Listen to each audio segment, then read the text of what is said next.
కొన్నాళ్ల క్రితం 3 పిగ్లెట్స్ వాళ్ళ అమ్మతో కలిసి ఒక చిన్న ఇంట్లో ఉంటుండేవారు. ఆ ఇంటిని వాళ్ళు వదిలి వాళ్ళ కాళ్ళ మీద వాళ్ళు నిలబడాల్సిన సమయం వచ్చేసింది. వాళ్ళ అమ్మ ఆ ముగ్గురిని తన దగ్గరికి పిలిచింది. నా పిల్లల్లారా, ఇప్పుడు సమయం వచ్చేసింది. మీరు ప్రపంచాన్ని చూడాలి. ఈ కొత్త జీవితాన్ని ప్రారంభించండి. మరచిపోవద్దు, మీరు ఏది కావాలన్నా చెయ్యండి. పూర్తి మనసు పెట్టి చెయ్యండి. జీవించడానికి ఇదే సులువైన పద్ధతి. కొంత ఉదాసీనంగా, కొంత ఉత్సాహంగా వాళ్ళ అమ్మని కలిసి 3 పిగ్లెట్స్ బయలుదేరారు. కొంత దూరం వెళ్ళాక వాళ్ళకి ఒక స్థలం కనిపించింది. అక్కడ వాళ్ళు తమ ఇంటిని కట్టుకోవచ్చు.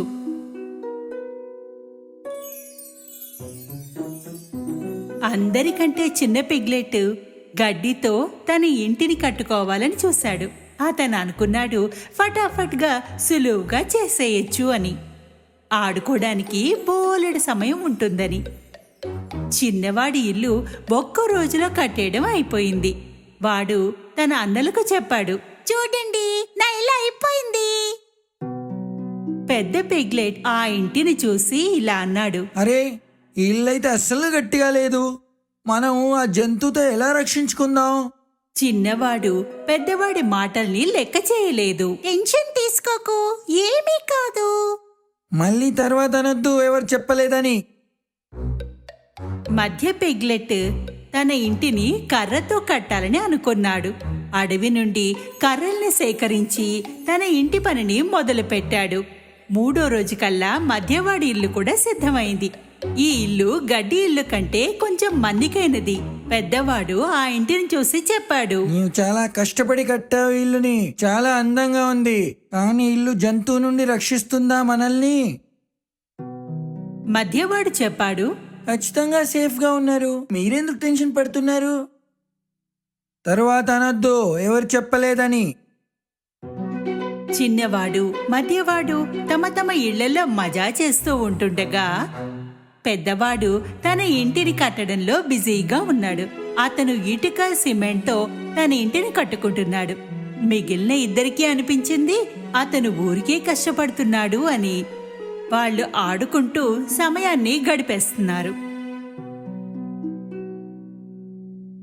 మాలాగా త్వరగా ఇంటిని కట్టుకోకుండా ఇంత ఎందుకు కష్టపడుతున్నావు? ఎంత భయపడతారు? పెద్దవాడు వాళ్ళ మాటల్ని లెక్క చేయలేదు. మొత్తం 7 రోజుల్లో అందమైన దృఢమైన ఇంటిని కట్టుకున్నాడు.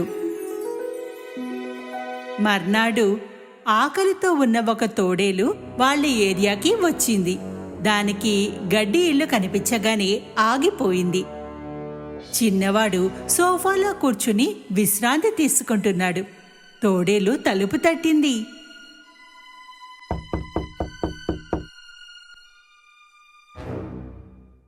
తలుపు తీ, నేను లోపలికొస్తా. నీవు తీయకపోతే 2-3 సార్లు ఊది మీ ఇల్లుని కూలగొట్టేస్తా. నువ్వేమీ చేయలేవు, నా ఇల్లు మన్నికగలది. తోడేలు గట్టిగా నోటితో గాలిని ఊదింది. ఇల్లు కూలిపోయింది. కానీ చిన్నవాడు ఎలాగో అలాగా పారిపోయాడు. పరిగెడుతూ మధ్యవాడి ఇంటికి చేరుకున్నాడు. వాడి ఇంటి తలుపు తట్టగానే మధ్యవాడు తలుపు తెరిచి చూశాడు. చిన్నవాడు లోపలికొచ్చి దాక్కున్నాడు. త్వరగా తలుపు మూసేయ్, తోడేలు వచ్చేస్తుంది. భయపడకు, వాడి ఇంట్లోకి రాలేడు. ఈలోగా తోడేలు అక్కడికి చేరుకుంది. తలుపు తీ, నేను లోపలికొస్తా. నీవు తలుపు తీయకుండా ఉంటే 2-3 సార్లు ఊది మీ ఇల్లుని కూల్పేస్తా. నీవేం చేయలేవు. తోడేలు గట్టిగా నోటితో గాలిని ఊదింది. ఇల్లు మళ్ళీ కూలిపోయింది. ఎలాగోలా ఇద్దరూ కలిసి అక్కడి నుండి పెద్దవాడి ఇంటిని చేరుకున్నారు. పెద్దోడా, జంతువు వెంట పడింది, ఏం చేద్దాం? పెద్దవాడు వాళ్ళకి ధైర్యం చెప్పాడు. నీవు టెన్షన్ పడకు, అలా ఏమీ కాదు.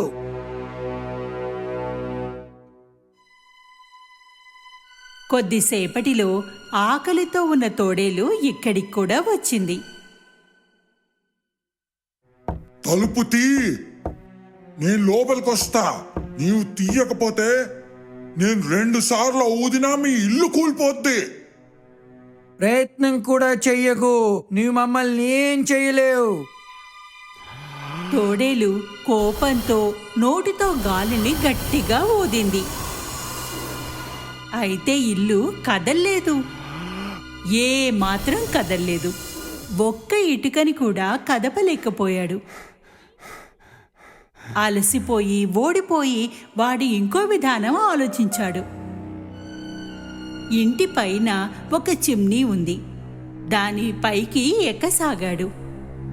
దాన్ని ఎక్కడం చూసి లోపలికి రాకుండా ఆపడానికి ఫైర్ ప్లేస్లో మంటని వెలిగించాడు. దానిపైన ఒక నీటి కుండని పెట్టేశాడు. తోడేలు చిమ్నీ పైకి చేరుకుంది. కిందకి వెళ్ళసాగింది. తిన్నగా మరుగుతున్న నీటిలో పడిపోయింది.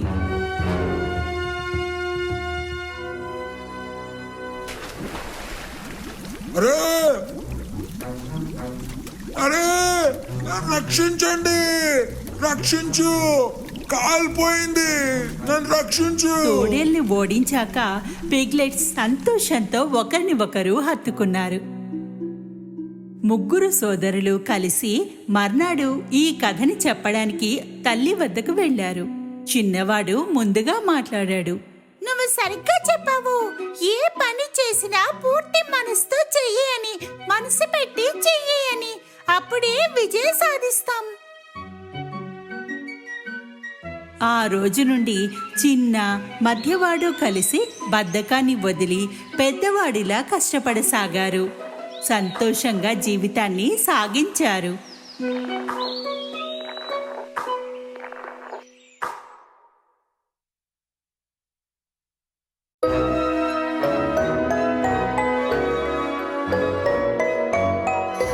ఒకానొకప్పుడు ఒక చిన్న అమ్మాయి ఉండేది. ఆమె ఎప్పుడూ రెడ్ కలర్ హూడ్ వేసుకుని తిరిగేది. అందువలన అందరూ ఆమెని రెడ్ రైడింగ్ హుడ్ అని పిలిచేవారు. పాపా, ఏంటమ్మా? మీ అమ్మమ్మకి ఆరోగ్యం బాగాలేదు కదా, ఆమె కోసము తాజా కుకీస్ మందులు తీసుకుని వెళ్తావా? తీసుకుని వెళ్తానమ్మా. ఎప్పటిలాగానే రెడ్ రైడింగ్ హుడ్ వేసుకుని వాళ్ళ అమ్మమ్మ ఇంటికి బయలుదేరింది. బన్నీ ఫారెస్ట్ మార్గాన మాత్రం వెళ్ళకే. లిటిల్ రెడ్ రైడింగ్ హుడ్ ఆడుతూ పాడుతూ అడవి మార్గం నుండి బయలుదేరింది. ఈ అడవిని బన్నీ ఫారెస్ట్ అని ఎందుకంటారు? నేను ఒక్క బన్నీని కూడా చూడలేదు. పూలతో నిండిన మార్గాన్ని చేరింది. అక్కడ రంగురంగుల పూలున్నాయి. అమ్మమ్మ కోసం కొన్ని పూలు తీసుకుని వెళ్తాను, చాలా సంతోషిస్తుంది. పువ్వులు కోయడంలో మునిగిపోవడంతో దారి మర్చిపోయింది.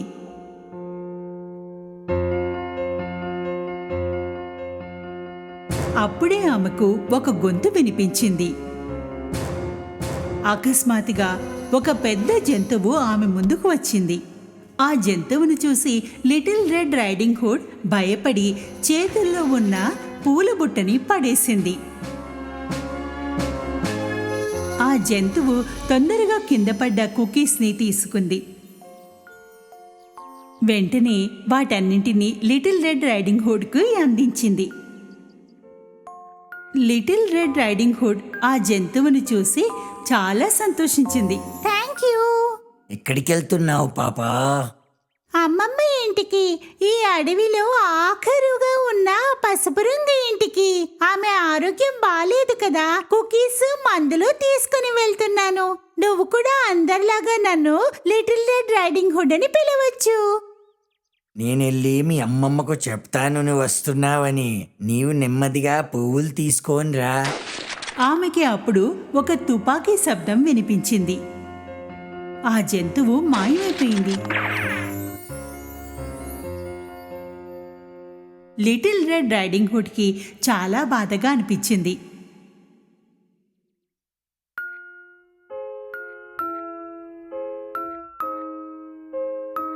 ఆమె ఏడుపు విని వేటగాడు అక్కడికి చేరాడు. నీవిక్కడ ఒంటరిగా ఏం చేస్తున్నావు? ఇక్కడ చాలా ప్రమాదం ఉంటుంది. ఒక జంతువుని వెతుకుతున్నాను. చాలా రోజుల నుంచి నా నుండి పారిపోతున్నాడు.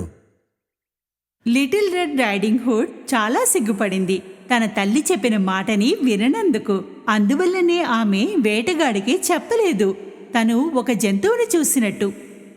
నేను మా అమ్మమ్మ వాళ్ళ ఇంటికి వెళ్తున్నాను.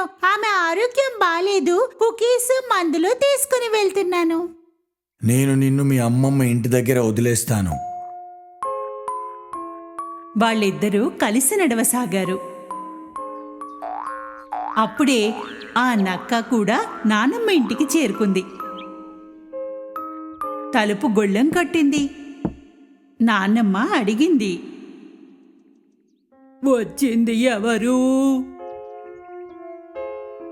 నేను నానమ్మ, లిటిల్ రెడ్ రైడింగ్ హుడ్ని. నీకోసము కుకీస్ మరియు మందులు తీసుకొచ్చాను కదా. తలుపు తీసే ఉంది, లోపలికి వచ్చేయచ్చు. నక్క లోపలికి వెళ్ళింది. కొద్దిసేపట్లోనే లిటిల్ రెడ్ రైడింగ్ హుడ్ ఇంకా వేటగాడు నాన్నమ్మ ఇల్లుని చేరుకున్నారు. సరే అమ్మాయికి వెళ్ళు, మీ అమ్మమ్మ దగ్గరికి వెళ్ళిపో. వేటగాడు వెళ్ళిపోయాడు.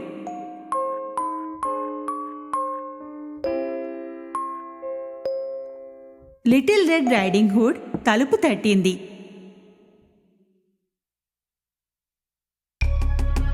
ఎవరది? అమ్మమ్మ, నేను లిటిల్ రెడ్ రైడింగ్ హుడ్ ని. తలుపులు తెరిచే ఉన్నాయి, లోపలికి రా. లిటిల్ రెడ్ రైడింగ్ హుడ్ కొద్దిసేపు తడపటాయించింది. ఆ గొంతు నానమ్మలాగా లేదే. అప్పుడు నానమ్మ ఆరోగ్యం బాగా లేనట్టుగా గుర్తొచ్చింది. అమ్మమ్మ ఆరోగ్యం బాలేదు కదా, గొంతు అందుకు మారిందేమో. ఆమె తలుపు తీసుకుని లోపలికి వెళ్ళింది. నక్క మొత్తం నాన్నమ్మ బట్టలు కళ్ళజోడుని కూడా పెట్టుకుని నాన్నమ్మలాగా మంచం మీద పడుకునుంది. ఆ నక్క పరదాలని వేసి గదిని చీకటిగా చేసింది. దాంతో లిటిల్ రెడ్ రైడింగ్ హుడ్ కూడా కనిపించకుండా ఉండేందుకు. బంగారు తల్లి, ఇంత దూరం నా కోసం భోజనం తెచ్చావా? ఇలా దగ్గరగా రా, నన్ను కౌగిలించుకో. త్వరగా రా, దూరంగా ఎందుకున్నావు? లిటిల్ రెడ్ రైడింగ్ హుడ్ బుట్టని కింద పెట్టింది, కానీ పూర్తిగా దగ్గరికి వెళ్ళలేదు. ఎందుకంటే నాన్నమ్మ కొంచెం వేరుగా అనిపించింది. అమ్మమ్మ, మీ చేతులలో పొడిగెలాయ్యాయి? నీ చేతులు పట్టుకోవడానికి. ఇంత పెద్ద చెవులు? నీ తీయని గొంతు వినడానికి. పెద్ద పెద్ద కళ్ళు, నిన్ను కళ్ళారా చూడడానికి. ఇంత పదునైన పళ్ళెలా వచ్చాయి? నిన్ను కొరుక్కుని తినడానికి. నక్క లిటిల్ రెడ్ రైడింగ్ హుడ్ పైకి దూకింది. వెంటనే లిటిల్ రెడ్ రైడింగ్ హుడ్కి అక్కడ నాన్నమ్మ కాదని అర్థమైంది. బదులుగా భయంకరమైన నక్క ఉందని తెలిసింది. రక్షించండి, కాపాడండి. వేటగాడికి ఆమె గొంతు వినబడింది.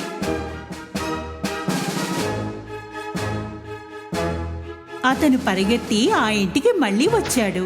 తలుపు తోసుకుని వచ్చి నక్కని పట్టుకున్నాడు. ఆఖరికి నా చేతుకు చిక్కావురా. ఇప్పుడు రాని సంగతి చెప్తా. వేటగాడు నక్క కడుపులో నుండి నాన్నమ్మని బయటికి తీశాడు. మమ్మల్ని రక్షించినందుకు ధన్యవాదాలు అంకల్. పర్వాలేదు పాప, కానీ ఇప్పటి నుండి అమ్మ మాట వింటానని నాకు మాట ఇవ్వాలి నీవు.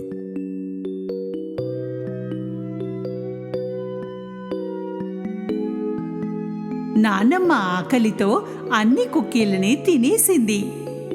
మూలికలతో మందు తయారు చేసుకుని తొందరగా ఆరోగ్యాన్ని చేకూర్చుకుంది.